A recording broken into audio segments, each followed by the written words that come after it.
صلى الله العظيم وصلى الله العظيم وصلى الله العظيم الذي لا إله إلا هو الحي القيوم وأتوب إليه بالله المصطفى محمد صلى الله عليه وسلم والكرام ثم إلى أرواح المسلمين والمسلمات والمؤمنين والمؤمنات شهد لهم الفاتحة. أعوذ بالله من الشيطان الرجيم. بسم الله الرحمن الرحيم. الحمد لله رب العالمين الرحمن الرحيم مالك يوم الدين إياك نعبد وإياك نستعين اهدنا الصراط المستقيم صراط الذين أنعمت عليهم غير المغضوب عليهم ولا الضالين آمين.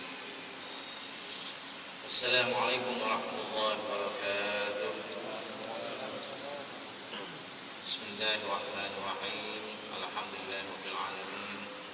Wassalatu wassalamu ala asyrafil anbiya'i wal mursalin sayyidina Muhammadin wa ala alihi wa sahbihi. Subhanaka la 'ilma lana illa ma 'allamtana innaka antal 'alimul hakim. Rabbi shrah li sadri wa yassir li amri wahlul 'uqdatam min lisani yafqahu qawli. Wa qala al-mu'allif wa nafa'ana bihi wa bi 'ulumihi fi daril amin. لا حول ولا قوة إلا بالله العلي العظيم.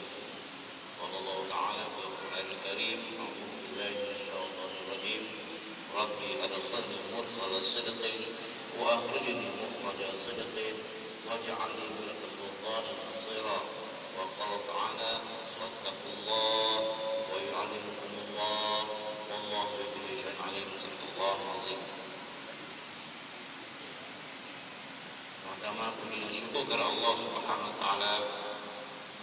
Pada malam yang berbahagia ini kita dapat bersama-sama menunaikan tanggungjawab kita sebagai seorang muslim, yaitu menunaikan salat maghrib secara berjemaah. Kemudian kita bersama berzikir, bersama-sama berwirid, bersama-sama berdoa, bersama-sama bersalaman-salaman di antara kita semua.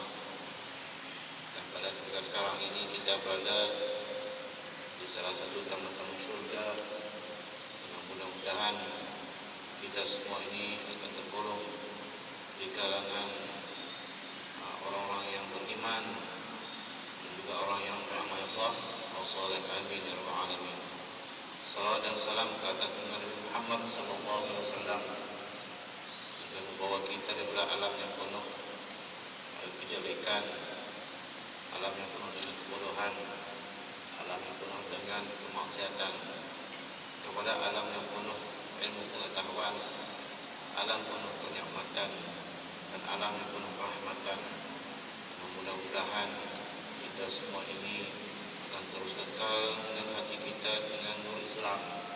Mudah-mudahan kita ini sentiasa berzikir dengan kalimah Allah, sentiasa menyebut la ilaha illallah.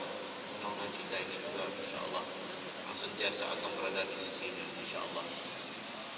Kita sambung pengajaran kita pada malam ini, yaitu kitab Hidayatus Salikin, masih dalam bermula muqaddimah yang menyatakan ilmu yang memberi manfaat dan kelebihannya.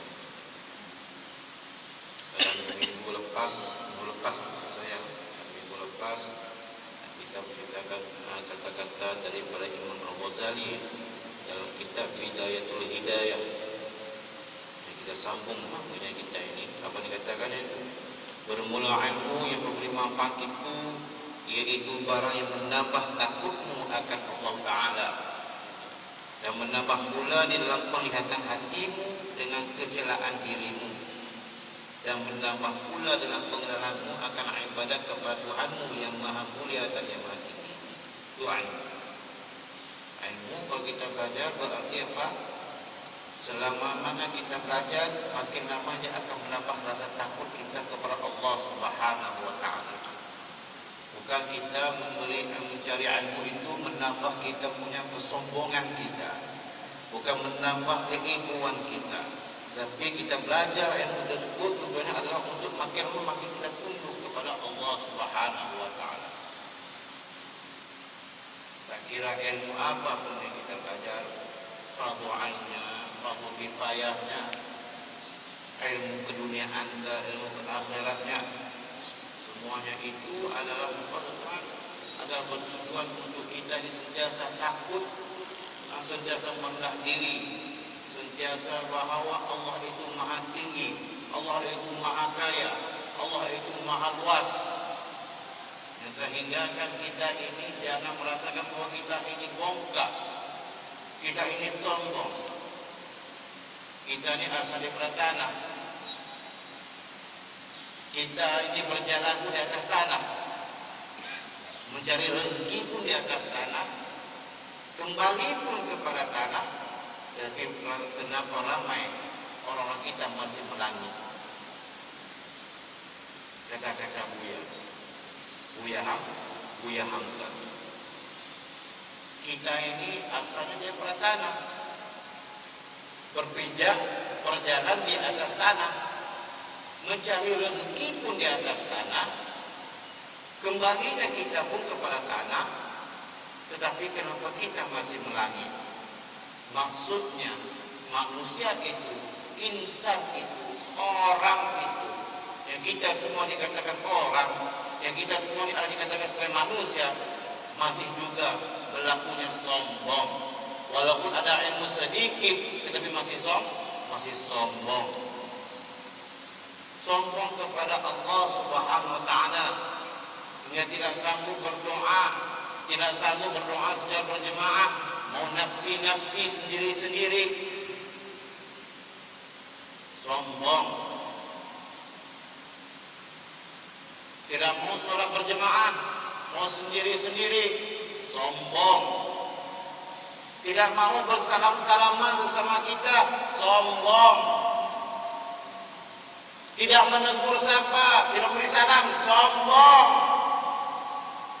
Itu bahwa kita ini masih ada sifat sebegitu, bahwa kita dituntut untuk berilmu, dituntut untuk mencari ilmu, dituntut untuk mengejar ilmu. Ilmu yang dituntut wajib bagi mukallaf untuk kita mencari ilmu. Maka sama ada ilmu itu ilmu dunia atau ilmu akhirat yang sangat memberi manfaat kepada manusia atau memberi bermanfaat kepada diri sendiri. Kalau ilmu itu ilmu hitam, jangan, haram. Banyak ramai mana? Maka ramai orang lebih suka untuk mengejar ilmu hitam. Tujuannya apa? Hati kita ini selagi tidak puas, itu kita akan mengejar. Tujuannya apa? Untuk mengancam orang-orang yang coba memberi ancaman kepada dirinya. Ramai orang kita haram kalau kita belajar ilmu hitam. Oleh kata saya mau belajar saja, apa saja. Apa niatnya kalau belajar betul-betul? Mesti ada tujuannya, betul? Kalau kita belajar ilmu hitam mesti ada tujuannya. Itu juga ada ilmu putih. Nah, ilmu putih ini ya, ilmu yang kita pilih, ilmu putih. Berarti kita belajar makin tunduk kepada Allah Subhanahu wa taala. Makin takut kita kepada Allah Subhanahu wa taala.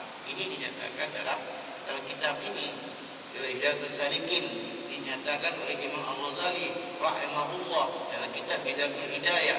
Dia kata selagi kita berbuat, kita cari ilmu itu dengan manfaatnya, tujuannya adalah untuk apa? Menambah takut kita, menambah takut kita semua ini akan Allah Ta'ala, dan menambah pula di dalam penglihatan hatimu, penglihatan hati kita celek, hati kita terang, hati kita cerah, terima dengan segala maklumat, terima segala panduan-panduan, pedoman-pedoman, nasihat-nasihat, pandangan-pandangan, kita terima semua dengan berlapang dada. Orang tegur, terima kasih. Ini tidak, orang tegur, kita maki lagi orang itu. Tuh. Tegur anak lakukan salah. Bang, anak kamu ini selalu press grip motor ini, bising bang, punya telinga, bising bang, mengganggu bang kerja bang. dimarah hadirannya itu lagi. Ini berlaku. Bukan jadi marah, diparangnya lagi. Nah, ini yang berlaku. Tidak terima dengan hati yang terbuka, cepat sensitif, ego masih menguasai dalam diri kita. Macam mana hatimu terang? Macam mana hati kita mau bersih? Kalau masih ada sifat-sifat seperti itu yang memungkinkan dosa itu terus melekat dalam hati kita. Tak semena-mena nak terima pandangan orang pun tak boleh, memberi dinasihati pun tak boleh. Tak mau kata dia yang betul, orang itu salah. Itu yang paling bahaya. Paling bahaya tuan-tuan. Berapa? Menambah pula dalam penglihatan hatimu dengan kecelaan dirimu. Kalaulah kita masih belajar, kita belajar ilmu, kita tahu bahawa rupa-rupanya aku ni salah, rupa-rupanya hati aku masih kotor, rupa-rupanya hati aku masih kosong. Maka kita belajar untuk tujuannya untuk menambahkan hati kita itu terus diterangi dengan cahaya keimanan. Jangan menganggap bahawa apa yang kita belajar itu hanya semata-mata untuk diri kita, bukan. Betul, untuk diri kita, tetapi dia juga memberi manfaat kepada orang lain. Ilmu yang kita dapat, kita harus dikongsi bersama, harus diberi bersama, memberi manfaat kepada orang lain. Itu kalau hati kita masih ada kotor, dan kalau kita perbuatan kita masih tidak betul, kecelaan yang masih ada dalam diri kita, maka dengan ilmu kita belajar untuk memperbetulkan apa yang kita lakukan. Kita betulkan cara kita solat, kita betulkan kita muamalat. Kalau selama ini kita melakukan perniagaan, banyak nipu Pak. Mau cakap, banyak nipu kita dalam perniagaan. Saya tak tahu sama betul ataupun tidak, sama ada saya ini memang bohong ataupun tidak, tetapi rata-rata kebanyakannya dalam perniagaan menipu mesti ada. Setuju apa tidak? Allah lah. Tapi rata-rata saya lihat penipuan dalam perniagaan mesti ada masa dilakukan. Saya tak mau tunjuk mana-mana tempat. Kalau kata kita beli ikan, mau cakap lah. Ini biarkan saya cakap biarkan lah. semua pun tahu juga. Beli ikan. Depan cantiknya, bersih, jernih. Nah, dibukanya bopeknya, dia punya leher, insangnya, bersih, cantik. Diambilnya di belakang tu, kita pun tak tahu. Dan kita nampak kan? Masuk 1 kilo, 2 kilo, sampai ke rumah, buruk. Dipukah itu. Nipu Pak. Sebab tiada kerelaan. Itulah. Benarnya Pak, kalau kita nak berniaga ni, mesti ada dua-dua kerelaan.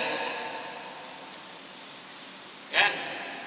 Perniagaan ni rela, pembeli pun rela, penjual rela, pembeli rela. Masuk rela ni apa yang dijualkan itu dan pihak pembeli itu tengok setuju dengan apa dia lakukan, maka jual beli. Setuju. Tetapi apabila berlaku seperti itu, kita tengok di hadapannya itu, cantik ikannya, bersih, molek, mata pun jernih. Dia punya sisi pun cantik, bersinar. Di kopeknya dia punya insam memang cantik. Wah, bawa laksa sedap ni. Buat laksa kan, ikan basung. Wah, memang sedap. Dia ambilnya di belakang. Rupanya tak ambil di depan, di belakang. Masuk dalam kopek, ditimbang, beli, ambil, bagi duit, serah.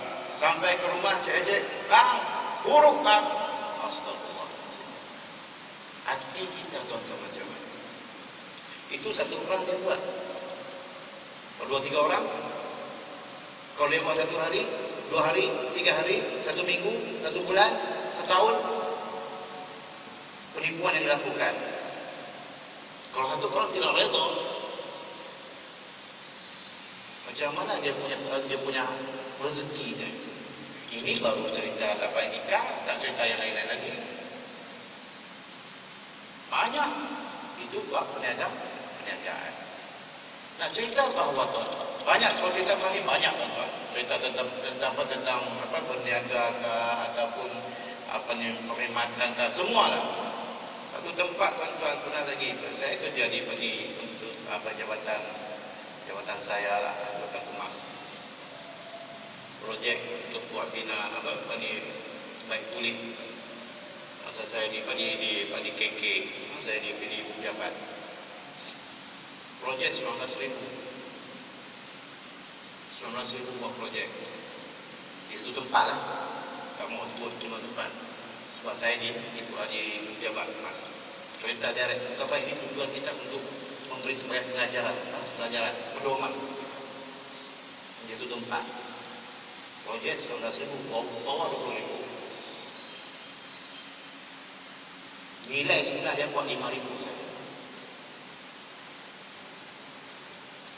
Faham maksud saya? Projek 19,000, tapi nilai sebenarnya kalau betul-betul 5,000 saja. Tiang tak dikorek pun. Nak buat tiang bisa dikorek. Dia kadang ini mesti ada besi, ada pun simen, dikorek lah. Ini tak, dia ambil kayu letak. Lepas tu diterusnya dengan lantai. Subhanallah. Macam mana dia punya penari? Dia punya rezeki yang dia dapat. Nasib baik saya punya sahabat saya itu tak nak sign. Takut bersubahat. Tuan, itu berlaku tuan. Itu cerita bab perniagaan. Tak cerita yang lain-lain lagi tuan. Bagaimana hubungan kita dengan masyarakat? Maksudnya kita buat kerja dengan kebajikan kita, perkhidmatan, semua perkhidmatan kita buat, sokongan sosial, apa kita buat, kita tahu apa yang kita lakukan. Setiap kali kita lakukan sesuatu itu yang akan menjadikan hati kita makin lemah, hati keras, hati makin dosa banyak. Nak terima nasihat pun susah. Nak beri tegur pun melenting, marah balik kepada kita. Tujuannya kita nak perbetulkan. Tidak. Dia anggap dia yang betul.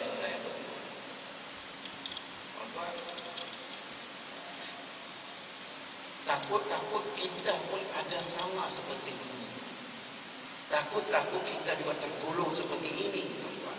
Sama ada diri saya sendiri, sama ada tuan-tuan semua ini. Kita ini sama-sama, tuan-tuan. Kita cuma nak perbetulkan hati kita. Na'udzubillah.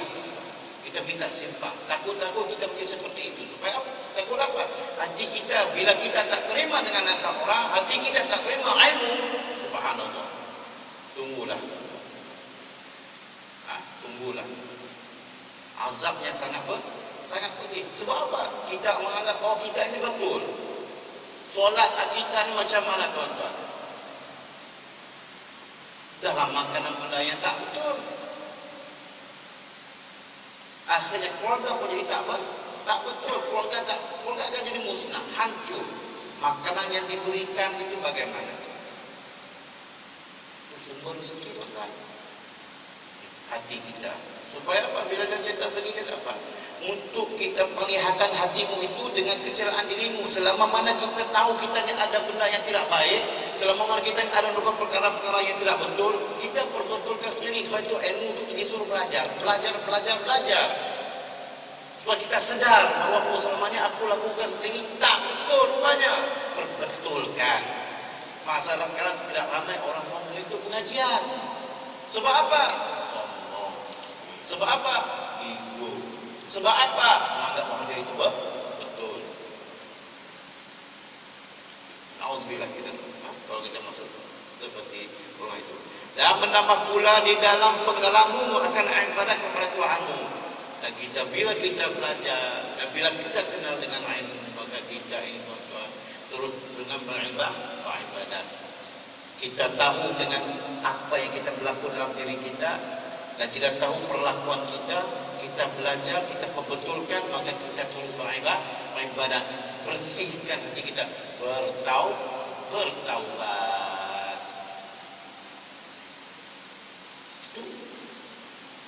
Kita terus beribadah kepada Allah Subhanahu wa taala dan mengurangkan akan gemarmu kepada dunia.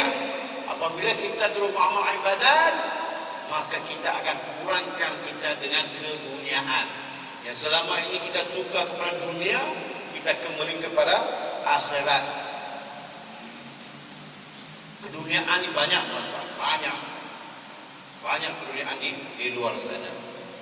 Takut keduniaan itu dia akan menjadikan kita ini lupa kepada akhirat. Sebab apa? Akhirat itulah tujuan kita di sana. Tempat kita di sana. Di syurga. Takut kita ke neraka. Nah, itu sebab itu dalam pengajian apapun datang, tujuannya untuk kita melembutkan hati kita. Bukan hanya semata-mata belajar ilmu tasawuf saja, atau belajar tafsir kah, ataupun ibadat kah, ataupun fiqh kah, ataupun Al-Quran kah, semuanya itu kita belajar itu tujuannya untuk melembutkan hati kita. Tujuannya untuk mengurangkan apa yang dosa yang selama ini kita lakukan.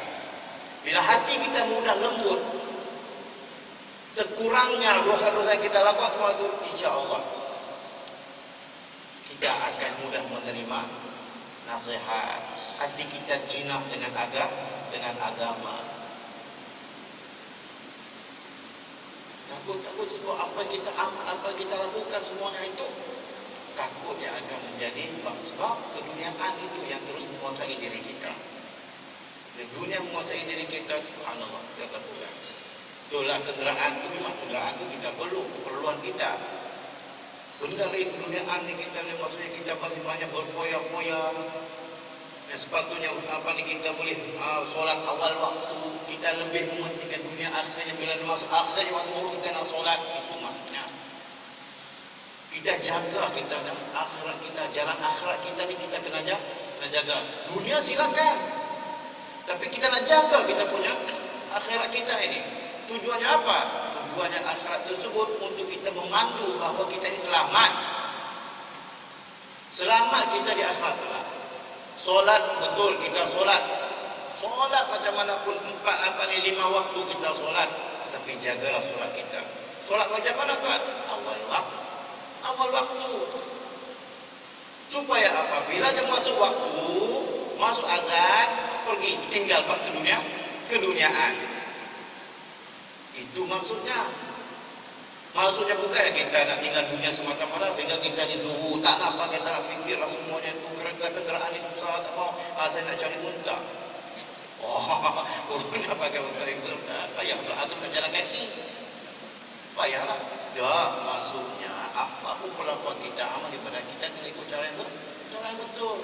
Solat, betul kita lakukan solat, tapi banyak kita solat ni pertengahan, dalam kalau masuk jam 12.19, 12.20 waktu zuhur, kita solat jam 2.30 baru kita solat.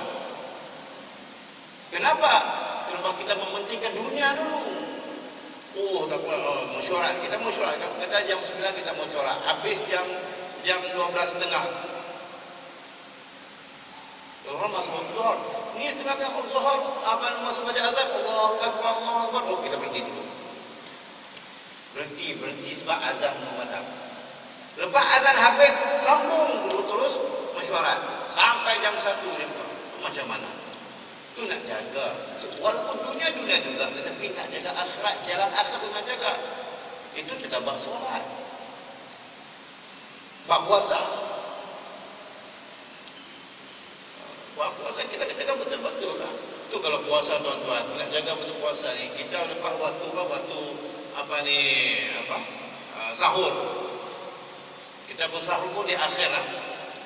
Kalau kita masuk jam 4.30 atau 4.50 kita punya waktu subuh, ya 10 minit, 20 minit waktu kita sahur itu memang yang sangat terbaik. Masuk waktu subuh itu sudah kita puasa. Ini puasa tak lama lagi ya, lebih kurang 2 bulan lah. Tuan-tuan, puasa kita berawal tu dianggap sebagai 100% lah, dia punya pahalanya tinggi. Sebab kita tidak maksudnya masa itu belum ada dosa-dosa yang kita tempuhi. Karena ibaratnya lepas aja subuh kita mula puasa itu, kita punya tahap, kita punya puasa itu pahala itu hingga sebagai 100%. Bila kita keluar, ingatlah dosa sudah kita akan tempuh dosa. Betul lah? Kita keluar, kita pergi kerja, mata kita kena jaga. Itu mudah kita akan terima. Di situ kita akan bermacam-macam. Bermacam-macam kita akan tempuh. Bercakap kita pun kita akan bercakap, tak kita sembarangan kita bercakap. Kurang sedikit demi sedikit kita punya pahala puasa. Di akhir sekali kita takutnya puasa kita itu sudah nol, kosong. Takutnya hujung sekali kita nak hampir puasa, habis sudah kita punya pahala. Contoh, katakanlah kita ini sudah hampir, katakanlah sudah separuh sudah kita punya pahala puasa ni. Maklumlah dengan mata kita bercakap, kita solat pun solat 8, kita pun telajak solat apa semua ini, kita fikirkan benda dunia. Masa kita mau balik daripada kerja petang, mau buka puasa di rumah, dalam perjalanan itu, di sana ada asap, di tepi jalan asap, penuh asap, berkisar bazar Ramadan.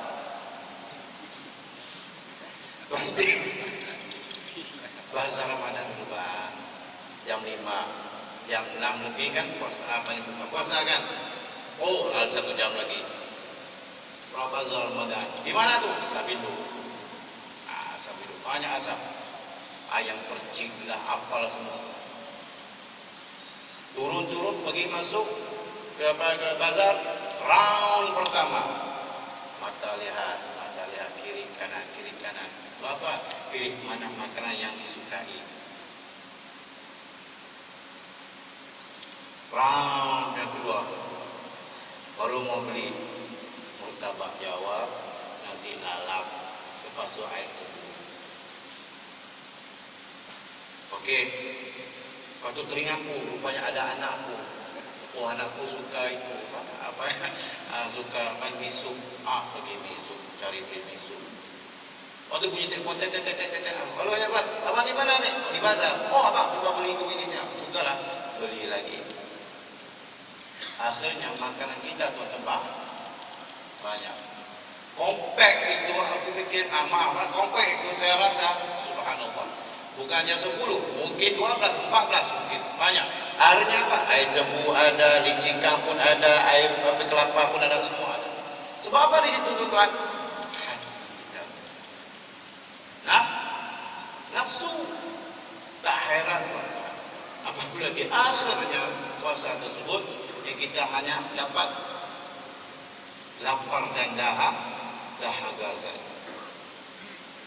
Permulaan kita bagus, kita nak jaga tuan, itu cerita di dunia tuan, keduniaan kita kena jaga tuan, akhirat ni kena jaga. Itu solat, itu puasa,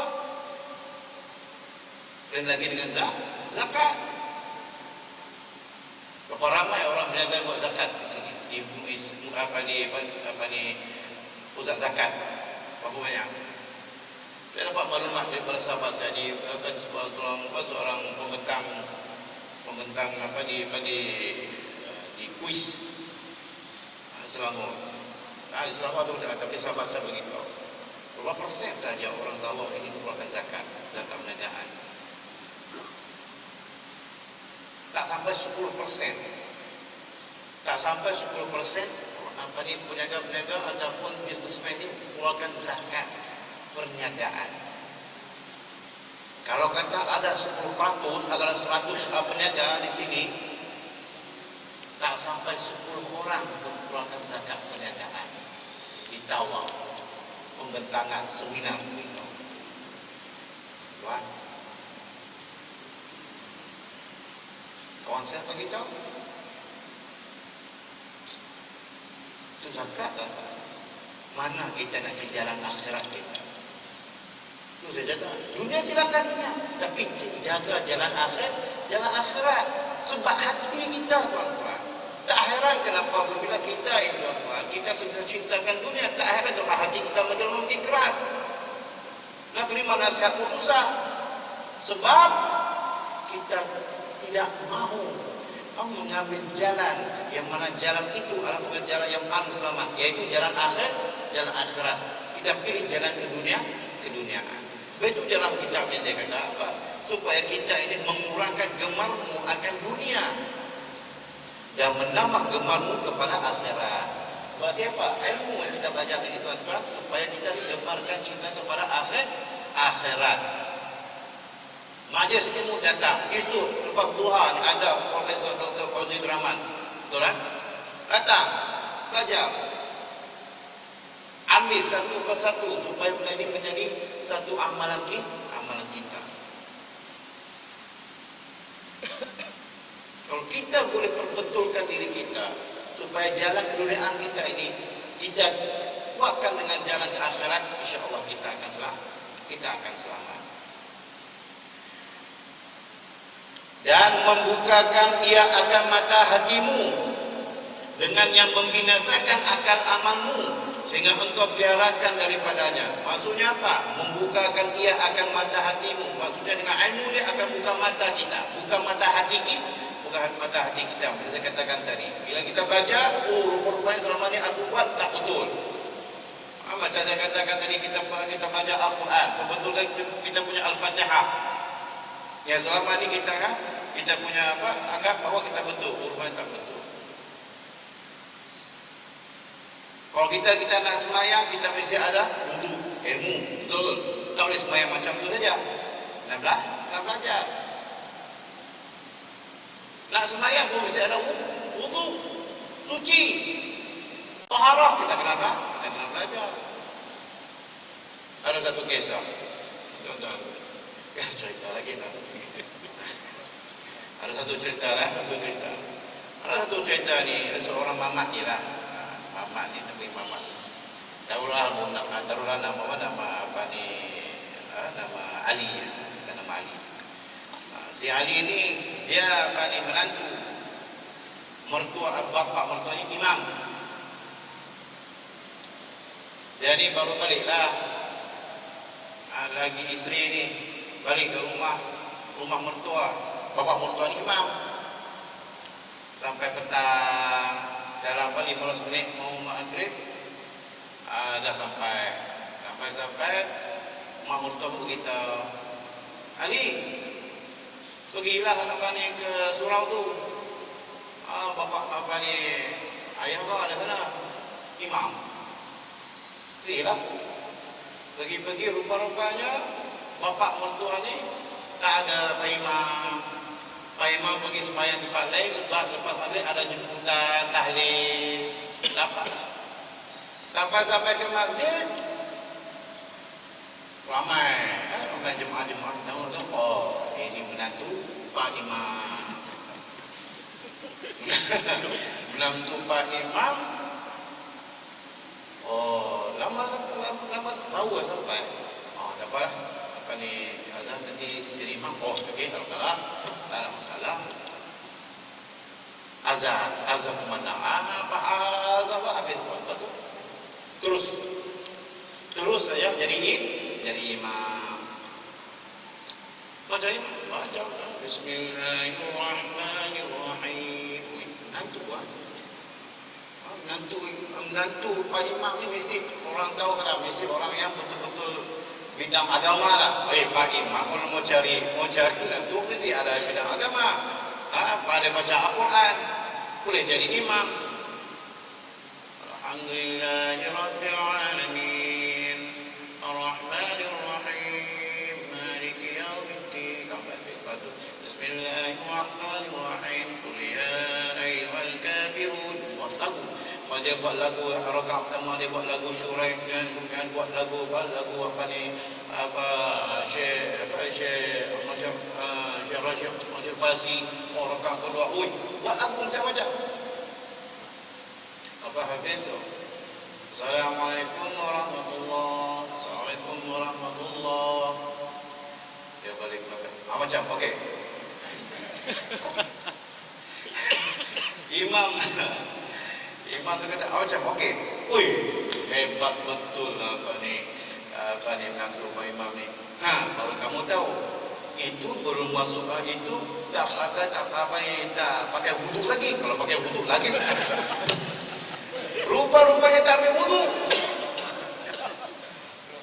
Rosak sudah solat. Dia kata apa? Itu tak ambil wuduk lagi. Kalau ambil wuduk lagi lah sedap. Lalu dia apa? Nak apa tuan-tuan kena ada air? Ada air pun. Takkan tak tahu nak sembahyang, tak tahu. Oh, lepas nak sembahyang nak jadi imam mesti kena ada air. Ada wuduk. Tak kira lah mau jadi imam kan, jadi bilal kan, nak jadi makmum kan, mesti ada wuduk. Kita nak sembahyang mesti ada wuduk. Solat fardu kan, solat sunat kan, wajib. Nikah mentang-mentang menantu imam, tu tak ambil wuduk lagi. Kalau ambil wuduk lagi sedap. Macam okey ke aku punya suara? Mana dia punya ini?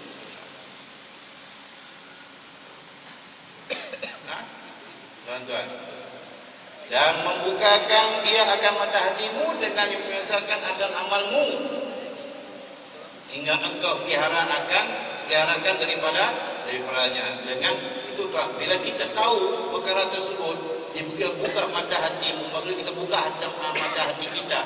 Kalau tahu kata benda itu memang rasa betul untuk kebutuhan diri kita, yang kita rasakan buat amalan tersebut yang pasti akan memusnahkan amalan kita. Contoh, kalau kita belajar semua ni, kita belajar tasawuf, tahu untuk kita menjagakan hati kita buat hati kita supaya tidak bongkar, hati kita supaya tidak riak, hati kita tidak sombong, hati kita tidak takabur, hati kita tidak mensyaki dengan orang lain, maksudnya ada suuzan. Hati kita ni tuan-tuan, kita banyak buruk sangka. Ini salah satu penyakit hati. Sifat mazmumah, buruk sangka banyak. Kita banyak buruk sangka dengan orang. Dalam zaman sekarang kita banyak buruk sangka dengan orang. Kita tengok orang itu, kita cuba nak menafsirkan dengan tersendirinya. Banyak kita dengar orang kita tuan-tuan, banyak kita menafsirkan diri kita sendiri, menafsirkan sendiri sebab apa? Timbul perasaan yang tidak puas hati. Varia kita jaga, mudah-mudahan amalan kita itu kita dapat pelihara dengan baik supaya tidak terjerumus, supaya amalan kita tidak rosak, dan melihatkan ia akan dikau atas tipu syaitan dan perdayanya. Maksudnya kita melihat dan takut benda itu, kita perhatikan, rupanya perbuatan ini tak baik, ini adalah perbuatan syaitan. Kita tahu perlakuan benda ini, ini menipu, tak boleh, kita tak buat. Benda ni kita pergi ke tempat ini tak baik, ini adalah perbuatan syaitan. Tak pergi langsung, tak melangkah langsung ke tempat tersebut. Perbuatan ini boleh merosakkan amalan kita. Jangan. Perbuatan ini akan menjadikan sumber haram kepada kita. Jangan. Sebab jalan tersebut adalah jalan tipu daya syaitan. Supaya jaga, supaya kita punya amalan kita itu dijaga. Dan kata Imam Ghazali, wa hadzal fannu min al-'ilmi nafi', dan fan ini daripada ilmu yang memberi manfaat. Artinya ilmu yang tersebut adalah kitab Bidayatul Hidayah, yaitu daripada ilmu yang memberi manfaat seperti hamba sebutkan dalam kitab ini. Demikian lagi ilmu manfaat itu tersebut di dalam kitab Minhajul 'Abidin bagi Imam Ghazali. Tuan-tuan, ilmu di dalam kitab ini ada sangat bermanfaat kepada kita, supaya apa? Supaya kita dapat melakukan perbuatan yang aman baik, supaya apa kita lakukan itu, amal kita itu dijaga dijaga, mudah-mudahan hati kita ini dikontrol dengan betul-betul, hati kita sentiasa dipantau, hati kita selalu dimonitor. Yang monitor siapa? Kita sendiri yang perlu pantau, kita sendiri perlu monitor, kita perlu sendiri kena jaga. Nah, orang tak tahu tuan-tuan, kalau kita melakukan tersebut, hati kita tak tahu, hati orang kita tak tahu apa yang berasa. Kadang rambut sama hitam, hati lain, hati lain-lain. Tidur satu bantal, mimpi lain-lain. Itu tuan-tuan, hati hanya Allah yang mengetahuinya. Malaikat pun tak tahu. Malaikat pun tak tahu hati manusia apa yang dia mencatat apa perlakuan kerja kita. Allah yang mengetahui hati kita, ikhlas ataupun tidak. Jadi semua perlakuan kita itu sentiasa dipantau. Siapa pantau? Kita sendiri kena pantau. Betulkah kita buat ini? Betulkah kita kerjakan ini? Betulkah? Sentiasa kena ingat.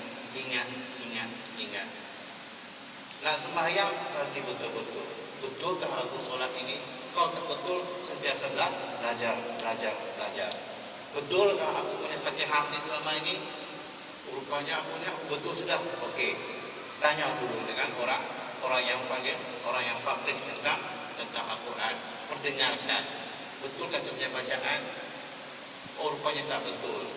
Apa? Bila tak betul, perbetulkan dengan ada orang yang akan berbetulkan bertalaqi. Semalam saya tengok lepas turun masuk ke lepas solat Jumaat, masuk dalam, tengok ada satu orang hamba Allah duduk bertalaqi dengan imam kita, membetulkan bacaan. Alhamdulillah, sedar bahawa rupa-rupanya dia belum mengetahui bahawa bacaannya masih tak betul. Perbetulkan. Datang jumpa iman, masuk belakang, betulkan ayat ini satu sekian. Sebab apa? Sebab kita ni tuan-tuan, kita menganggap bahawa diri kita ini betul, tapi cuba usahakan untuk kita perdengarkan kepada sahabat-sahabat kita yang faqih dengan ilmu tajwid, dengan ilmu Al-Quran. Itu ini ilmu Quran bukan dia. Ini fiqh tu, betul nikah pun. Fiqh kan? Hadis. Tuan-tuan, sebab tu kita kena jaga. Perlakuan kita kena jaga, perbuatan kita kena jaga, ucapan kita kena jaga. Mudah-mudahan apa kita lakukan itu tidak menjadikan satu dosa yang setiap kali dosa tersebut akan menjadi satu titik hitam di dalam hati kita.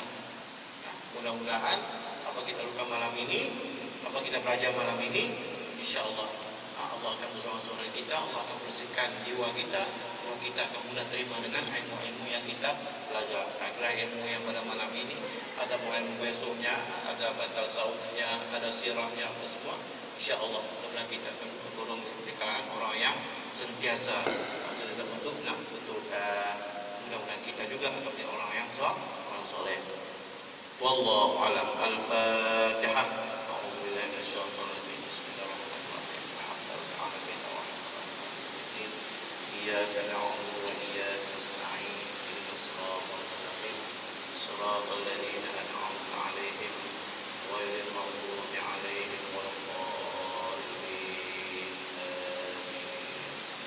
بسم الله الرحمن الرحيم الحمد لله رب العالمين والصلاة والسلام على أشرف الأنبياء والمرسلين سيدنا محمد وعلى آله وصحبه أجمعين اللهم افتح الدين وعلمنا بالتأويل ولنا إلى سواء السبيل اللهم اغننا بالعلم وزينا بالعلم واغننا بالتقوى وجعلنا بالعافيه اللهم انا نسالك علما نافعا وعملا متقبلا ورزقا حلالا طيبا ربنا اتنا في الدنيا حسنه وفي الاخره حسنه وقنا عذاب النار وصلى الله على محمد وعلى اله وصحبه اجمعين سبحان ربك رب العزه عما يصفون والسلام على المرسلين والحمد لله رب العالمين.